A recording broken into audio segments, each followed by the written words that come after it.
FORA.tv. The world is thinking. So what's the daydream or fantasy involved with policy towards North Korea? Well, we have kind of woken up from that one, and that's a very interesting story. The thing about North Korea, remember the big slogan, one slogan that Cheney outlined was that we don't negotiate with evil, we defeat it. And second, perhaps only to Saddam Hussein, was Kim Jong-il, the dictator of North Korea, who, don't even get me started. The guy really is a first-rate monster.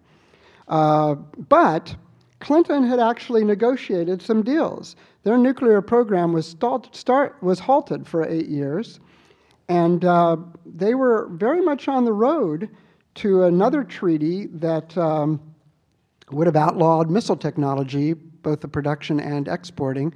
Serious negotiations were going on between Albright and Kim Jong-il. People who were in those negotiations, who are by no means even Democrats, much less anything else, told me that it was kind of impressive that Kim Jong-il, when he wanted to talk about something, knew the details with a stunning degree of he had a mastery of the details, which surprised everybody. He could sit there for hours and discuss things very rationally. So Bush administration comes in. The president of South Korea is about to make a state visit. Colin Powell, who still doesn't realize that he's being completely outgunned by Rumsfeld and Cheney, says at a press conference that, there were some very interesting things left on the table by the Clinton administration, and I think we'll be picking up some of those. Well, this was a headline in the Washington Post. Bush screams at Rice. Rice calls Powell, says, we're doing no such thing. You have to retract. And then the president of South Korea comes.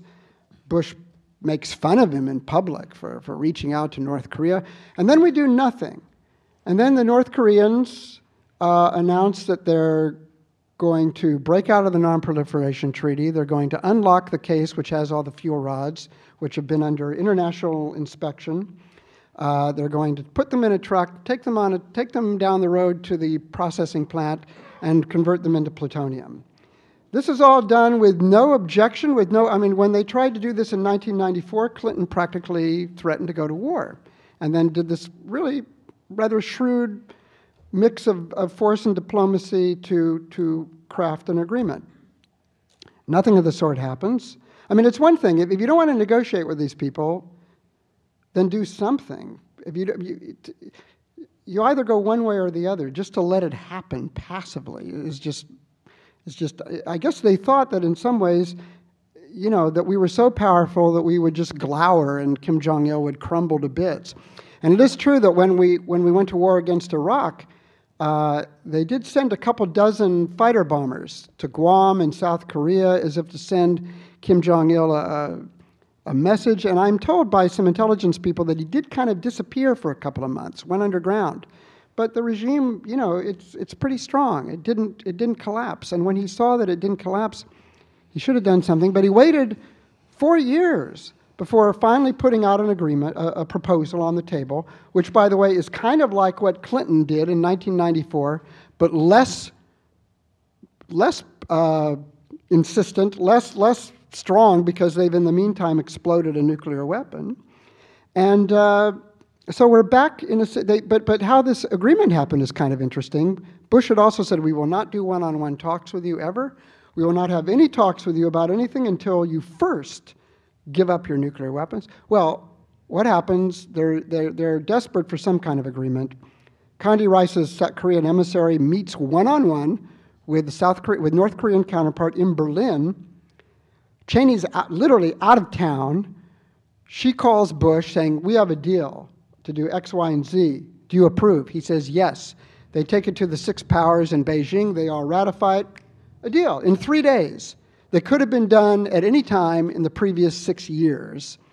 And so now you have a North Korea that is slightly under some containment, but that is a nuclear power, that has exploded a nuclear bomb. You'd think that maybe from that experience, some lessons would be learned that could be applied to the likes of, Syria, Iran.